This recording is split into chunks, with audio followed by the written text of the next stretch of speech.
Assalamualaikum warahmatullahi wabarakatuh. Waalaikumsalam warahmatullahi wabarakatuh. Bismillahirrahmanirrahim. Alhamdulillahilladzi 'allamal Qur'ana khalaqal insana 'allamahul bayan. Wa faddala habibahu 'ala rusuli bi inzalil Qur'an. Wa karrama ummatahu 'ala sa'iril umami bi tilawatil Qur'an. Salatu wassalamu ala sayyidina Muhammad wa ala alihi wa ashabihi bi'adadi asrarul Qur'an, amma ba'd. Yang saya hormati Wa Takmir Masjid Jamiatin serta jajarannya, Pak Dr. Jilpris. Yang saya hormati Bapak Ketua RT Sompat, Bapak-bapak, ibu-ibu, jamaah Masjid Jamiatin yang dimuliakan Allah Subhanahu wa taala.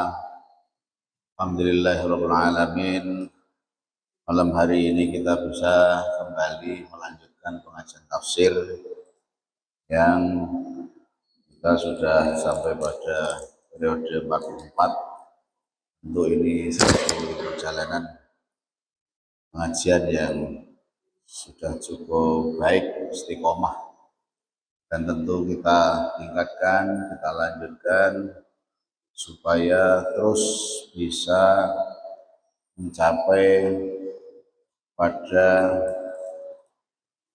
akhir dari pengajian Al-Quran, dan tentu akan memakan waktu yang lama. Tapi insya Allah kita berharap dengan niat ikhlas kita, semua itu akan bisa kita laksanakan dengan baik. Amin Allahumma amin. Tidak lupa salat dan salam kita sampaikan kepada junjungan kita Nabi Muhammad SAW sebagai teladan kita, pemimpin kita, panutan kita, dan sosok yang tentu kita tunggu syafaatnya minat dunia hatta akhirah. Bapak Ibu sekalian yang saya hormati, malam hari ini kita akan memasuki ayat 11 dari surat Al-Baqarah. Setelah kita banyak mengkaji mulai ayat 1 sampai ayat 10, kita lanjutkan. A'udzubillahi minasyaitonirrajim. Bismillahirrahmanirrahim. Wa idza qila lahum la tufsidu fil ardi qalu innama nahnu muslihun. Apabila dikatakan kepada mereka, janganlah berbuat kerusakan di bumi, mereka menjawab, sesungguhnya kami hanyalah orang-orang yang melakukan perbaikan. Ayat ini mengandung pengertian berbalik. Lalu dalam bahasa Arab namanya mafhum mukhalafah. Allah menyatakan atau memerintahkan jangan engkau berbuat kerusakan. Mereka menyatakan kami ini orang-orang yang melakukan perbaikan. Tetapi sesungguhnya hakikatnya Allah tahu mereka itu secara realnya melakukan satu kerusakan. Ini adalah lanjutan dari orang-orang munafik yang kemarin sudah kita bahas. Secara bahasa, wa idza qila lahum, idza di situ dalam bahasa Arab merupakan keterangan waktu. Tapi keterangan waktu di sini menjelaskan tidak timing secara jam atau hari enggak, tetapi semacam kalimat syarat. Ketika dikatakan kepada mereka jangan berbuat kerusakan. Jadi ketika dikatakan atau disampaikan kepada mereka jangan berbuat kerusakan, itu adalah waktu di mana Allah menyampaikan, lalu mereka juga menjawab, sesungguhnya kami hanyalah orang yang melakukan perbaikan. Lalu di situ ada kila. Kila itu kalau dalam bahasa Arab awalnya dari kola. Kola itu kata aktif, tapi kalau kila itu kata pasif. Kola itu sendiri aslinya dari kowala. Di tengahnya itu ada huruf wawu. Lalu wawunya itu dibuang diganti alif. Itu kalau dalam ilmu nahwu itu dijelaskan seperti itu. Nah, kemudian kalau kata kila yang merupakan kata pasif dari kata kola itu aslinya kowila. Nukilat kasrotul wawi, jadi kasrohnya wawu itu dipindah ilal kofi kepada kof, fangkolabat al wawu ya'an, maka menjadilah wawu itu menjadi ya. Jadi kowila itu kasrohnya dipindahkan kepada wawu, jadi kiwila ya. Lalu kemudian wawunya diganti dengan ya sehingga kila. Kok bisa begitu, gimana? Memang itu rumus di dalam tata bahasa Arab. Nah, kila adalah kata kerja yang sifatnya pasif, di mana pelakunya itu tidak disebutkan. Jadi misalnya begini, ada kata-kata kalau misalnya fulan memukul anjing, pasifnya adalah anjing dipukul, kan itu. Anjing dipukul. Itu artinya posisi anjingnya menjadi posisi subjek. Tapi di situ kata kerjanya menggunakan kata pasif. Lah, di dalam susunan ayat ini wa idza qilahu menggunakan kalimat pasif. Karena kalau misalnya menggunakan aktif itu bisa saja wallahu qala, idza qala Allahu, itu seperti itu. Ketika berfirman sapa Allah Gusti Allah. Tetapi dalam Al-Qur'an di situ dituliskan wa idza qila lahum. Ini ada sebab atau alasannya. Mengapa kok menggunakan kata pasif? Alasan yang pertama adalah karena subjeknya sudah diketahui, yaitu Allah Subhanahu wa taala.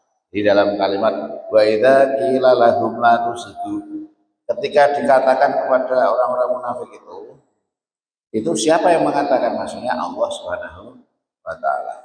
Kemudian yang kedua alasannya mengapa menggunakan kata pasif? Karena dalam rangka memuliakan subjek sehingga tidak perlu disebutkan. Jadi kata Allah tidak perlu disebutkan kembali dalam rangka ta'ziman atau memuliakan, wa takriman. Itu alasan mengapa menggunakan kata pasif. Memang di dalam tafsir itu kadang-kadang penjelasannya bisa dari sisi sejarah, bisa dari sisi istilah bahasanya, juga bisa dari sisi takwilnya. Di dalam tafsir itu memang sudut pandangnya macam-macam. Kadang kita bicara sejarah, kadang kita bicara tentang asal muasal katanya, asal muasal dari kalimatnya, ini dalam rangka mendalami makna yang ada di dalam kandungan Al-Quran. Jadi mengapa itu menggunakan kalimat pasif? Itu dalam rangka karena memuliakan subjek, yaitu Allah Subhanahu wa taala, dan juga karena subjeknya itu sendiri sudah diketahui. Lalu kemudian la tusidu, janganlah berbuat kerusakan. La tusidu, la di situ artinya janganlah. La yang berarti janganlah itu artinya adalah larangan. Larangan atau kalau istilah dalam bahasa Arab namanya la nahi. La yang berarti larangan itu artinya la nahi. La takul, jangan makan, itu artinya larangan. Namanya la nahi. Tapi ada juga la yang berarti tidak. La yang berarti tidak itu namanya la nafi. Contohnya la ilaha illallah. La ilaha, tidak ada Tuhan kecuali Allah. Itu namanya la nafi. Jadi bedanya apa? Kalau la nahi artinya larangan, maknanya adalah jangan. Jangan itu bukan sayur loh ya. Jangan ya. Lalu kalau la nafi itu artinya tidak. Jangan bisa lihat nanti kalau misalnya membaca terjemahan di dalam Al-Quran, kok yang ini artinya lani kok tidak, berarti namanya la nafi. Oh, itu kok artinya larangan, jangan, itu berarti namanya la nahi.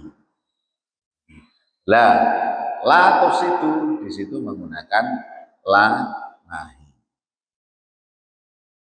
Secara hakikatnya larangan itu berarti bermakna sesuatu yang tidak dibolehkan atau di dalam hukum Islam itu diharamkan.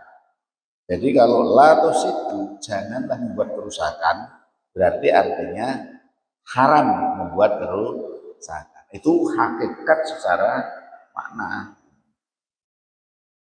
Tetapi memang la itu sendiri ada yang memiliki pengertian tidak seperti keharaman.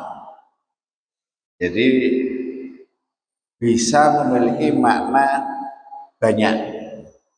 Contohnya ada la yang maknanya makruh atau sekedar dibenci saja, disengit.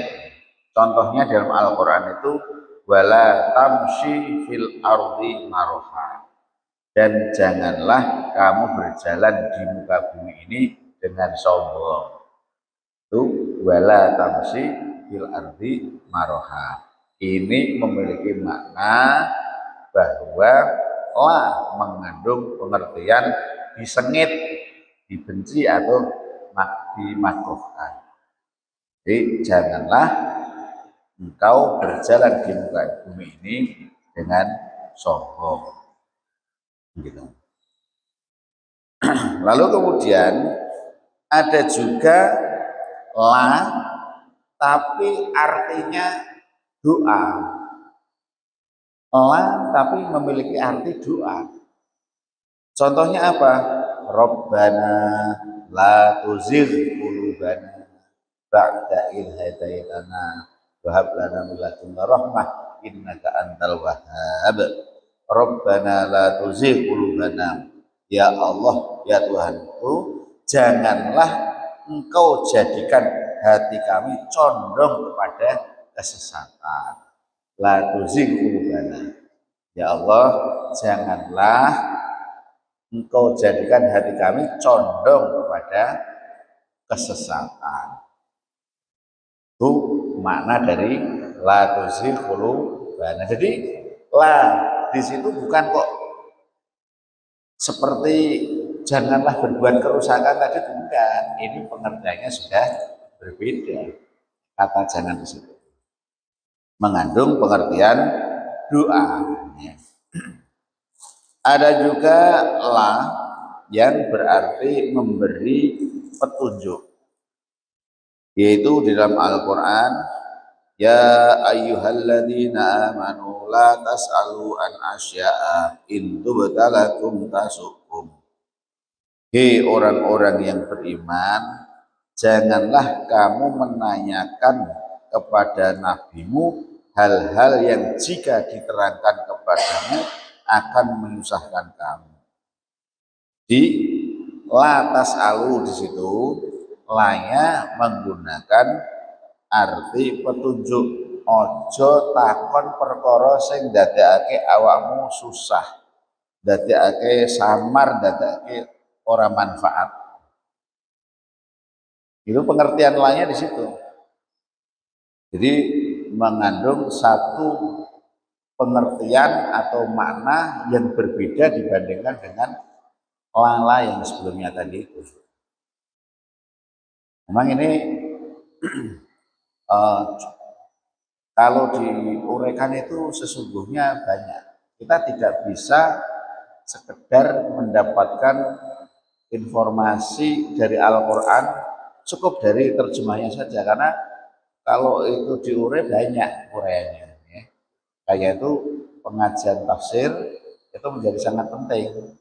Kitab-kitab tafsir, buku-buku tafsir, kalau misalnya dengan pengen membaca Al-Quran dengan pengertiannya, maka yang dibaca adalah tafsirnya, bukan sekedar terjemahannya. Begitu. Saya itu beberapa waktu yang lalu di Al-Qadar kan ada pengajian TPI dewasa. Ada salah satu bapak-bapak yang menanyakan, Pak, saya itu kalau membaca terjemahan Al-Quran, kok seolah-olah Allah memerintahkan pada dirinya sendiri. Nah, karena yang diwaca dia langsung terjemahnya tok, sehingga dia tidak memahami struktur dari apa yang dikandung di situ. Misalnya begini, bertobatlah engkau kepada Allah, karena sesungguhnya Allah menerima tobat. Padahal ini firman Allah. Nah, mestinya kan bertobatlah engkau kepadaku kan itu. Karena sesungguhnya aku maha penerima tobat. Tapi kok seolah-olah begitu loh. Akhirnya malah bingung diri. Itu karena dia hanya membaca terjemah lalu kemudian dicerna dengan sendirinya. Nah, itu. Dia tidak tahu bahwa firman Allah yang tertulis di situ sesungguhnya menjawabi pertanyaan orang-orang kafir. Nabi mendapatkan wahyu untuk menjawab orang kafir kan gitu. Tapi karena dia hanya membaca terjemah, ngerti dulu Allah bicara dengan dirinya sendiri.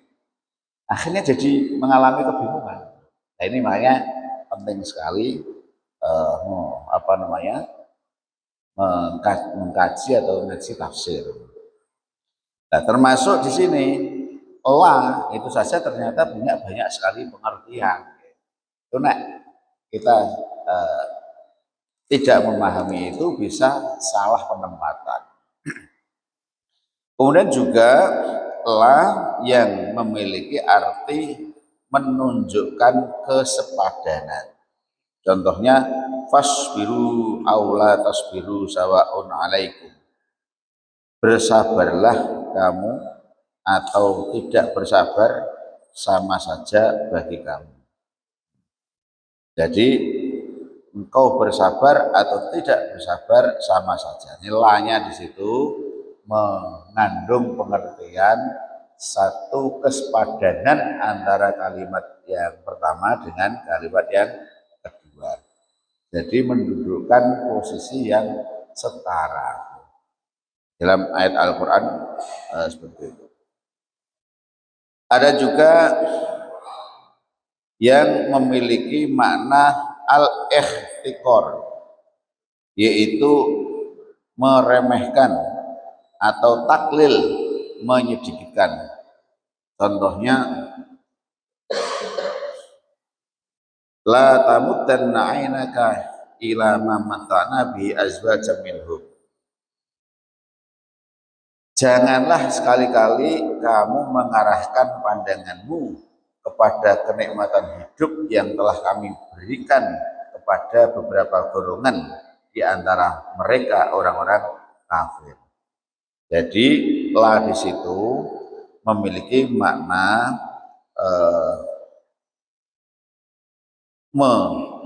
merendahkan atau meremehkan.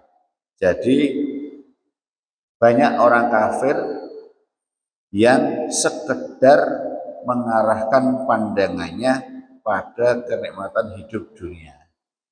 Jadi tidak berpikir tentang kehidupan setelah hidup di dunia. Karena itu kita diminta, janganlah engkau mengarahkan pandanganmu pada kenikmatan hidup yang telah kami berikan sebagaimana kepada beberapa orang-orang di antara mereka, maksudnya orang-orang kafir. Mengapa kok itu dikatakan merendahkan? Karena sesungguhnya kenikmatan dunia itu merupakan perhiasan saja yang sifatnya sedikit dan hina. Karena kenikmatan dunia itu akan bisa berbuah malapetaka kalau kita tidak memanfaatkannya secara benar. Jadi tidak mentasarufkan, membelanjakan untuk kepentingan yang benar. Itu kenikmatan dunia dipandang rendah kalau tidak diiringi dengan satu orientasi kehidupan akhirat.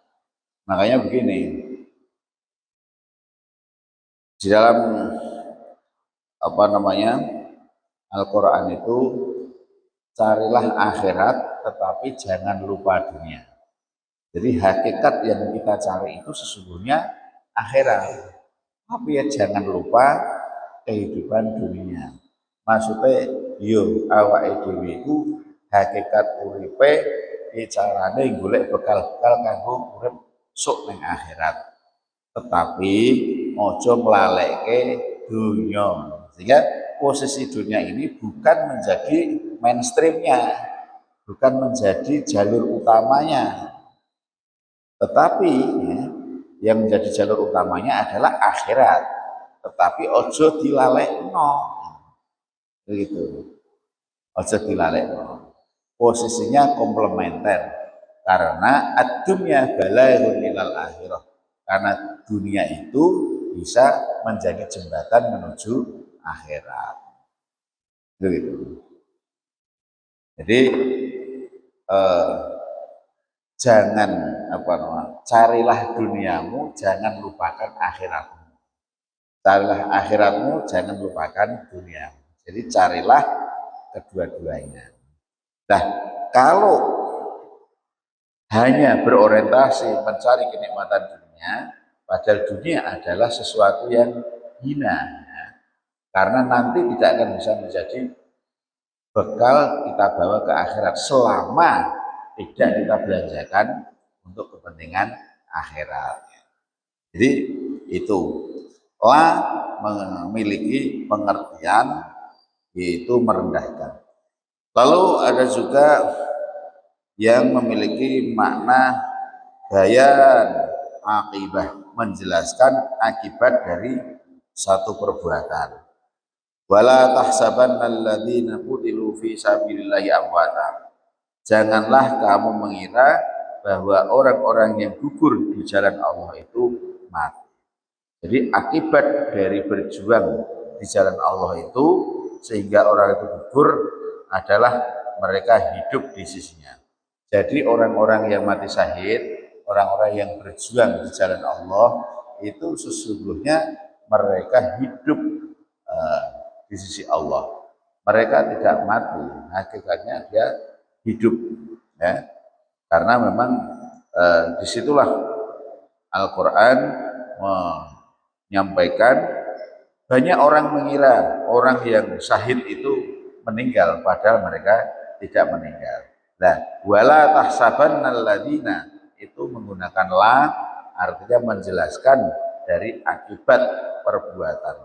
akibat dari dia gugur mati syahid, maka dia tidak meninggal dalam pandangan Allah.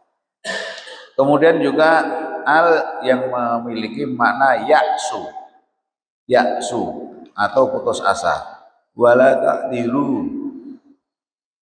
ta'diru qad kafartum ba'da imanikum. Tidak usah meminta maaf karena kamu kafir setelah beriman. Jadi janganlah minta maaf setelah karena kamu kafir setelah beriman. Itu maksudnya begini.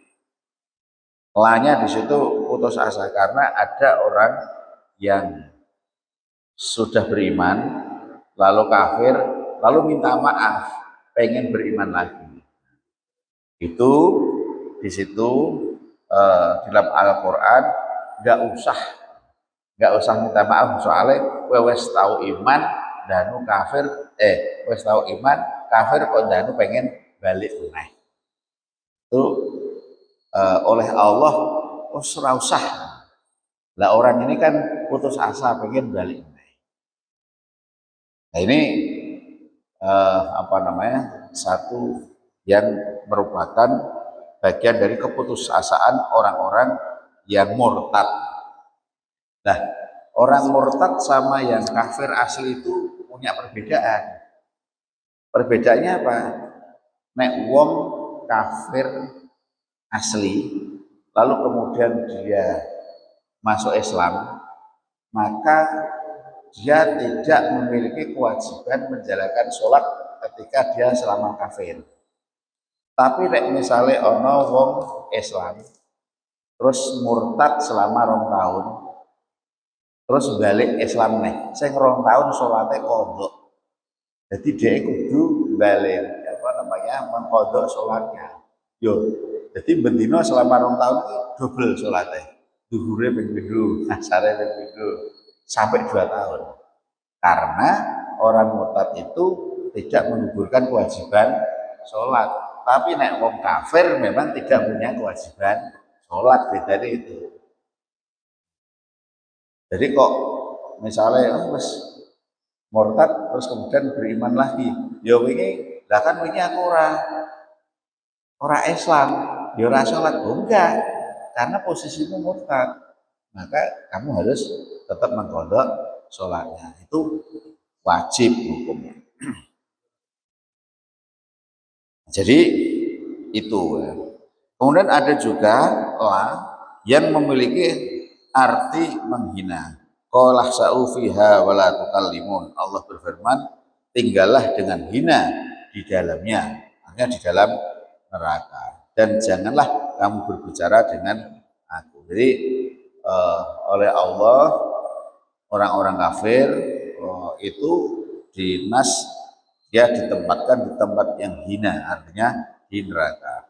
Ini artinya Allah mengatakan kepada orang kafir minta dikeluarkan dari neraka dan pengen dikembalikan kepada dunia. Jadi orang kalau begitu sudah sampai pada hari perhitungan di akhirat kelak, itu ada orang yang dia teriak-teriak, ya Allah kembalikan saya untuk hidup dunia, saya akan menjadi orang-orang yang soleh. Ono saya itu. Jadi dalam Al-Quran itu surat Al-Munafikun, wa anfiqu mimma razaqnakum min qabli ayat ya ahadakumul maut ayat ya ahadakum al-faul yaqula rabbi laula akhartani ila ajalin qarib fa asaddaqu akum minas sholihin. Nalikane ning donya dheweke itu wonge karo Gusti Allah ora taat, ora patek lomo untuk di jalan Allah.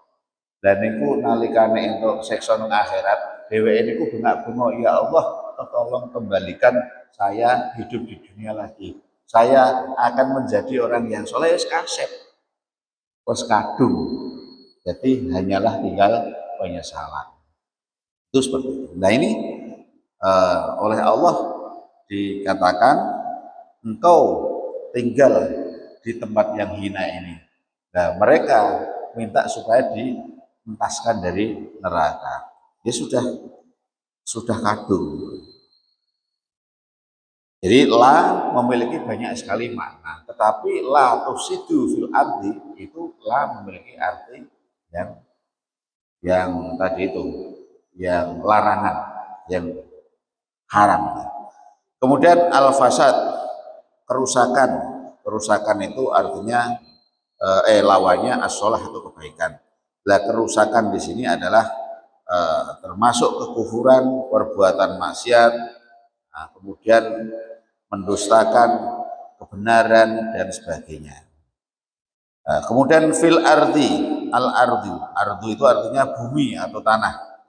Nah, ayat ini menunjukkan bahwa wala tufsidu fil ardi, janganlah membuat kerusakan ya, itu di muka bumi ini. Artinya ya dunia secara keseluruhan, termasuk di dalam kita berinteraksi dengan sesama. Nah, menurut satu kitab tafsir itu, sebelum Rasulullah diutus ke muka bumi ini, dunia ini memang rusak. Karena apa? Karena banyak sekali kerusakan baik secara lingkungan, secara interaksi. Ya.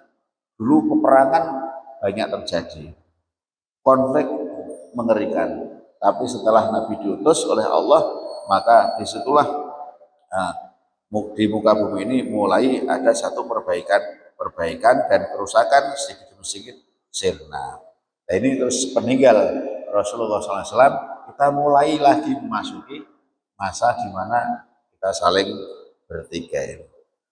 Jadi ini artinya jika ada yang berbuat kerusakan, berarti mereka itu membuat rusak setelah bumi itu baik. Wala tusidu fil ardi ba'da islahya, janganlah engkau berbuat kerusakan di bumi ini setelah Allah memperbaikinya. Jadi Allah memperbaiki itu artinya ketika Allah mengutus Rasulullah Shallallahu Alaihi Wasallam. Lalu yang terakhir, qalu innama nahnu muslihun, ya. Itu mereka menyatakan bahwa kami sesungguhnya kami akan membuat perbaikan. Nah, ini artinya bahwa dia mengucapkan sesuatu yang hakikatnya Allah tahu.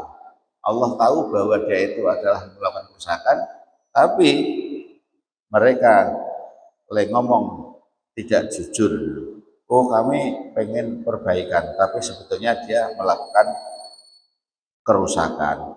Mengapa dia sampai mengatakan itu? Karena fi qulubihim minal mardi, karena di dalam hatinya ada penyakit. Nah, penyakitnya itu kemarin sudah kita bahas, ada 4. Syakun, ragu-ragu, nifakun, munafik, jahdun, ingkar, 4. Takdzibun, mendustakan kebenaran. Jadi 4 ini menjadi sumber penyakit di dalam hati mereka sehingga dia berbuat kerusakan di muka bumi. Oleh karena itulah makanya di dalam ayat ini merupakan satu peringatan oleh Allah kepada orang-orang munafik, orang-orang kafir, bahwa dia ketika diberikan larangan jawabnya seolah-olah bagus, tapi sebetulnya yang dia kerjakan adalah tidak baik. Itulah Bapak Ibu sekalian, untuk ayat 11 ini kita sudah jelaskan. Memang kadang-kadang begini, tafsir itu kadang agak ditangkap secara berat karena yang diulas itu ada hubungannya dengan ilmu nahwu dan sorofnya, ya, tata bahasanya. Tapi kadang ringan karena yang diulas adalah sejarahnya. Jadi memang harus tetap kita sampaikan supaya mbah sithik mbah oke tetap bisa nemplek, bisa diambil sari dari apa yang ada dalam kandungan Al-Qur'an. Kita akhiri yang ayat sebelah sini. Seperti biasa, mari kita tutup dengan sholawat Yasin. Shallu ala Muhammad. صلوا عليه Sallallahu ala Yasin Ahmad al-Hadi al-Amin. Sallallahu ala Yasin Ahmad al-Hadi al-Amin wa alihi al-muqarrabin wa sahbihi wa tabi'in wa alihi al-muqarrabin wa sahbihi wa tabi'in. حافظنا كل القرآن جودنا طلب اللسان فهمنا حق البيان ثبتناه في الجنان بعيدنا من الشيطان قربنا إلى الرحمن بعيدنا من الشيطان قربنا إلى الرحمن بعيدنا من الشيطان قربنا إلى الرحمن صلى الله على ياسين أحمد الهادي الأمين صلى الله على ياسين أحمد الهادي الأمين وآله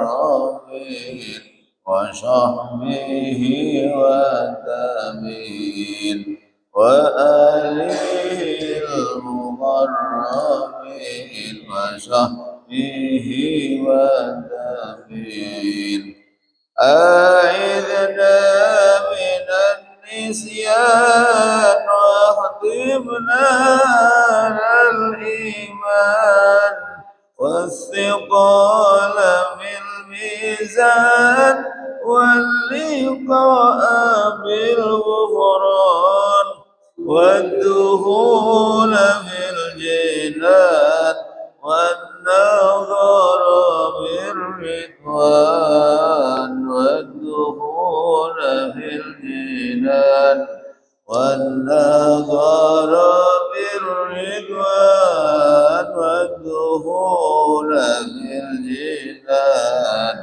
والنظر بالرضوان صلى الله على ياسين أحمد الهادي الأمين صلى الله على ياسين أحمد الهادي الأمين وآله المقربين وصحبه والتابعين وآله المقربين وصحبه والتابعين. Demikian Bapak Ibu sekalian, mari kita akhiri dengan baca alhamdulillah. Alhamdulillahirabbil alamin. Allahumma fiq lana min thariq. Assalamualaikum warahmatullahi wabarakatuh.